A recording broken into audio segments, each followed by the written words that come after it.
धनबाद में एनएचआई के सड़क पर यानी कि एनएच 19 पर थोड़ी देर पहले आपको बता दें कि यहाँ पर एक ओवरब्रिज है जो कि डैमेज हुआ है और यह इलाका जो है वो खरनी मोड़ है। खरनी मोड़ के पास आप सामने जो ये तमाम जो चीजें ध्वस्त हुई देख रहे हैं, ये ब्रिज का हिस्सा है और इसी अंडरपास में ये जो घटना हुई है, जिसके बाद ट्रैफिक को डाइवर्ट किया गया है और 6 लेन का जो दिल्ली लेन है उसको रोक करके सर्विस लेन से गाड़ियों को निकाला जा रहा है। और एनएचआई के जो कर्मी है वो यहाँ पहुंच चुके हैं। कोई पदाधिकारी यहाँ नहीं पहुंचा है, लेकिन जो कर्मी है वो लोग पहुंच गए हैं। कुछ इंजीनियर जो है वो पहुंचे हुए हैं। जैसे ही अधिकारी आएंगे उनसे भी हम पूरे मामले पर बात करने का प्रयास करेंगे। लेकिन सबसे पहले आपको बता दें कि महज कुछ वर्ष पहले ही यह जो 6 लेन सड़क है वह शुरू हुई है और एक तरह से कहा जा सकता है कि पूरा काम भी है जो इसका कंप्लीट नहीं हुआ है। कई जगहों पर सर्विस लेन का काम अधूरा है, कई जगहों पर कई तरह के कार्य अधूरे हैं, लेकिन निर्माण में इस तरह की खामी पहली दफा देखने को मिल रही है। जब एनएचआई के द्वारा बनाए गए एनएचआई के द्वारा जो सड़क बनाई जाती है उसमें जो ठेका कंपनी होती है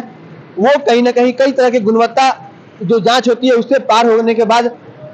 ओवरब्रिज या अन्य जो ब्रिज होते हैं उसको उसके मटेरियल को पास किया जाता है और तब जाकर के फाइनल टच दिया जाता है। लेकिन यहाँ पर ट्रैफिक स्टार्ट हो गई थी, पिछले कई महीने से आवागमन चल रही थी और ये जो स्थिति सामने दिख रही है आपको वो कहीं ना कहीं चौंकाने वाली है और आपको यह दहशत में डालने वाली है। आपको पूरे यह जो घटना है कहीं ना कहीं एक तरह से कहा जाए तो यह लापरवाही को उजागर करता है। आप देख सकते हैं कि यहाँ से जो छिद्र नजर आ रहा है पुल के ऊपर से वो डैमेज पुल की स्थिति का मुजाहरा है और सामने जो सरिया इसमें लगाई गई है वो सरिया भी आपको नजर आ रहा होगा। आखिर कुछ माह में ही सड़क कैसे इतना जल्दी डैमेज हो सकती है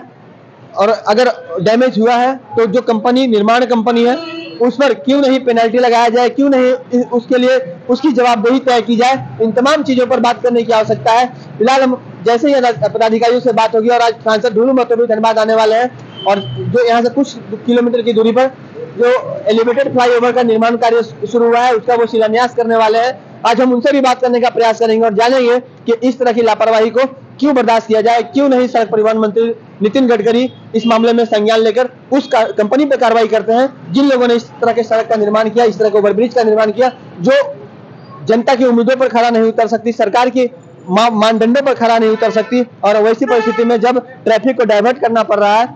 क्यों नहीं जो सड़कें पहले के जमाने में सैकड़ों वर्ष चलने के बाद भी खराब नहीं होती थी, वो महज कुछ माह में कुछ वर्ष में अगर खराब हो जाते हैं तो कहीं ना कहीं कार्य की गुणवत्ता पर सवाल तो उठेगा। गुणवत्ता पर सवाल उठने के साथ साथ उस कंपनी के कार्यप्रणाली पर भी सवाल उठेगा जिनके द्वारा इस निर्माण कार्य को अंजाम दिया गया था, जिनको पेटी कॉन्ट्रैक्टर के रूप में कार्य दिया गया था। तो सबकी जवाबदेही तय होनी चाहिए और जिला प्रशासन धनबाद उपायुक्त को भी इस मामले में संज्ञान लेने की आवश्यकता है और साथ ही सड़क परिवहन एवं राजमार्ग मंत्रालय को भी इस पर संज्ञान लेकर कार्रवाई करने की आवश्यकता है। सहयोगी बलराम एवं पिंकू के साथ राजकुमार जायसवाल, 11 स्कोप्स, धनबाद।